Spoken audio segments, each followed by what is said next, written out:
హైదరాబాద్ మీర్పేటలో విషాదం నెలకొంది. 10 నెలల కొడుకుకు విషమిచ్చి తల్లి ఉరివేసుకుని ఆత్మహత్య చేసుకుంది. కూతురు, మనవడు మరణాన్ని చూసి అమ్మమ్మ ఆత్మహత్యాయత్నం చేయటం కలకలం రేపింది.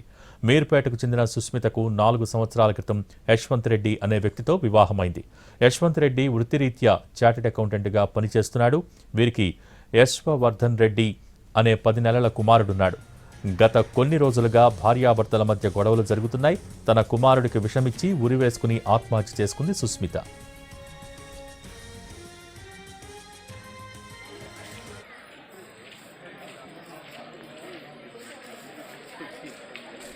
హైదరాబాద్ మీర్పేటలో విషాదం నెలకొంది. 10 నెలల కొడుకు విషమిచ్చి తల్లి ఉరివేసుకుని ఆత్మహత్య చేసుకుంది. కూతురు, మనవడు మరణాన్ని చూసి అమ్మమ్మ ఆత్మహత్యాయత్నం చేయటం కలకలం రేపింది. మీర్పేటకు చెందిన సుస్మితకు 4 సంవత్సరాల క్రితం యశ్వంత్ రెడ్డి అనే వ్యక్తితో వివాహమైంది. యశ్వంత్ రెడ్డి వృత్తిరీత్యా చార్టెడ్ అకౌంటెంట్గా పనిచేస్తున్నాడు. వీరికి యశ్వవర్ధన్ రెడ్డి అనే 10 నెలల కుమారుడున్నాడు. గత కొన్ని రోజులుగా భార్యాభర్తల మధ్య గొడవలు జరుగుతున్నాయి. తన కుమారుడికి విషమిచ్చి ఉరివేసుకుని ఆత్మహత్య చేసుకుంది సుస్మిత.